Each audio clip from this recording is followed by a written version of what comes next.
How did the world's most heavily fortified border, the DMZ, come into existence? Let's delve into that. The genesis of the DMZ traces its roots back to the end of World War II. At this point, Korea, previously under Japanese rule, found itself cut in two along the 38th parallel. This division was a result of an agreement between the United States and the Soviet Union, each taking responsibility for the liberation and administration of one half of the Korean peninsula. Fast forward 5 years to 1950, and tensions between the two Koreas would escalate into full-blown warfare. This conflict, known as the Korean War, raged on for 3 years until an armistice was signed in 1953.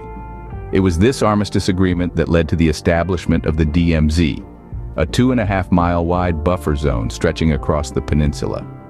The DMZ was born out of conflict and remains a stark symbol of division to this day. Ever wondered what life is like in the world's most heavily militarized border?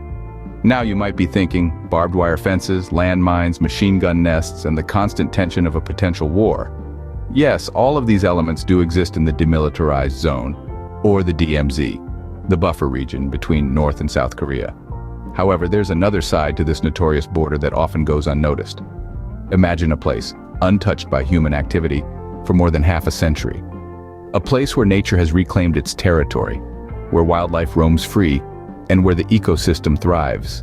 That's right, the DMZ, despite its infamous reputation, is home to a unique and thriving ecosystem. This 4-kilometer-wide strip of land, stretching across the Korean peninsula, has more or less remained a no-man's land since the Korean War armistice in 1953.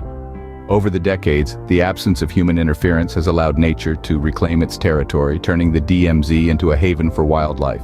From endangered cranes soaring in the sky to rare Amur leopards prowling in the undergrowth, life inside the DMZ is teeming. It's a paradox, isn't it? A place known for its potential for human conflict now serves as a sanctuary for some of the most threatened species on the planet. The DMZ also houses a unique array of plant life.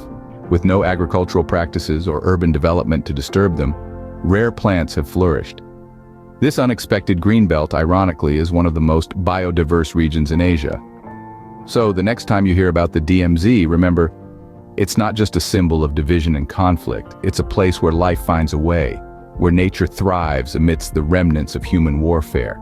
It tells us a story of resilience, of how life can bloom even in the most unlikely places. The DMZ, a symbol of human conflict, has ironically become a sanctuary for wildlife. What drives someone to risk their life crossing the world's most dangerous border? This question often echoes when we delve into the stories of border jumpers, individuals who dare to cross the demilitarized zone, or DMZ, that separates North and South Korea. One such story is of a North Korean soldier who, in November of 2017, made a daring dash across the joint security area, under a hail of bullets from his former comrades. He was critically wounded but ultimately survived, his determination to escape the North a testament to the lengths some are willing to go for freedom. Then there was the tale of a defector in 2012, a man who swam across the Han River under the cover of darkness, evading North Korean patrols and South Korean radar before finally reaching the shores of freedom. His journey, fraught with danger, showcased the sheer desperation that drives these individuals to take such risks. But it's not just North Koreans making these perilous crossings. South Korean activists too have braved the DMZ. In 2015, a group of peace activists from the South crossed the DMZ on foot, a journey that took several days and required special permission from both North and South Korean authorities. Their aim? To promote peace and reunification between the two Koreas.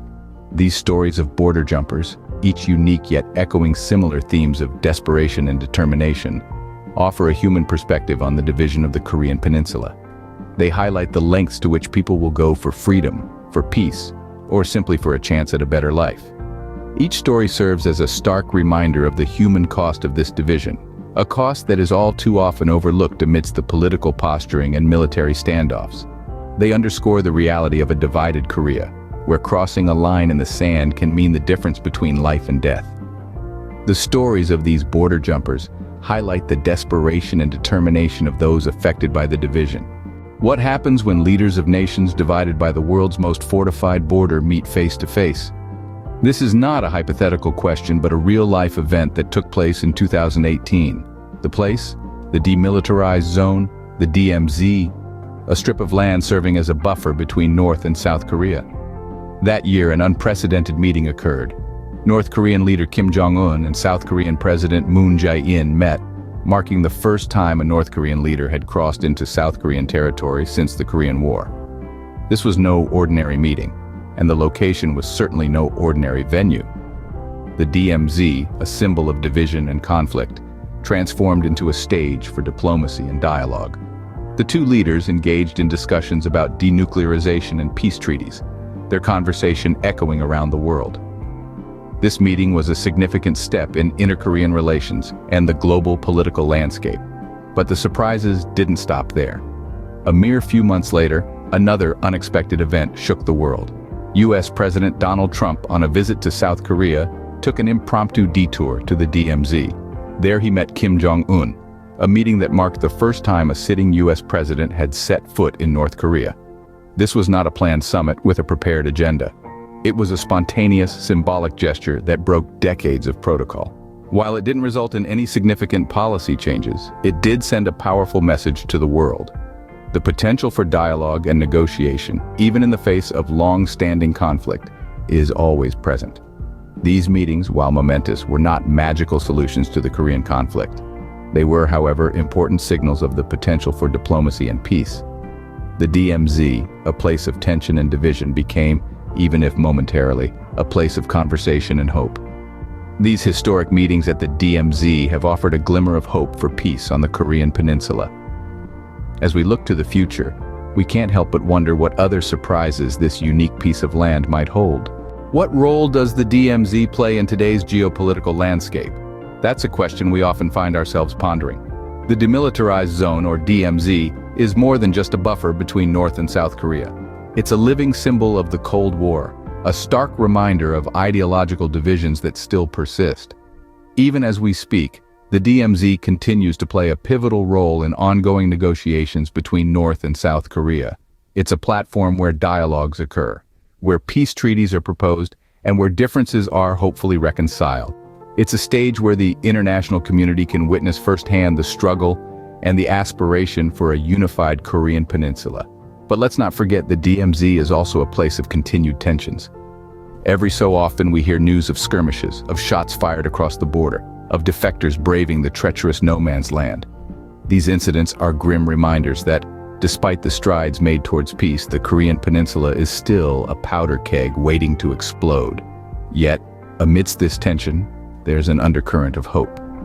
Across the globe, there are countless individuals, organizations, and nations working tirelessly to defuse the situation. Diplomats, activists, and ordinary citizens alike, all striving for a peaceful resolution to this decades-long standoff. In recent years, there have been promising signs of progress.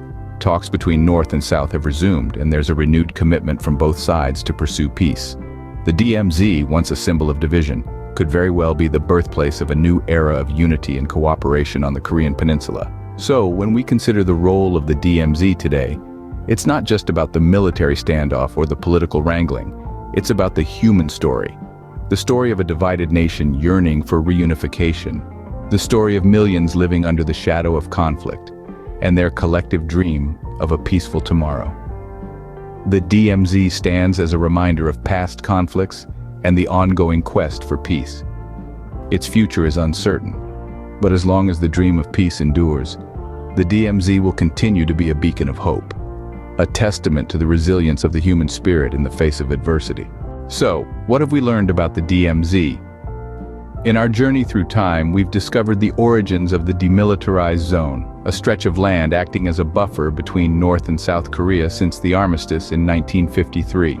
We've delved into the paradoxical life within its boundaries, where nature thrives in the shadow of military watchtowers. We've recounted tales of daring escapes across the border, of individuals risking everything for a chance at freedom. We've revisited the historic summit, a moment that saw adversaries Kim Jong-un and President Donald Trump shake hands on this very ground, momentarily turning it into a stage for diplomacy. But the DMZ is not just a relic of the past. It's a living testament to the ongoing tensions and the hopes for a peaceful future. It stands as a symbol of division, yet also of potential unity. Despite its grim history, the DMZ is a place where hope for peace and reunification continues to thrive.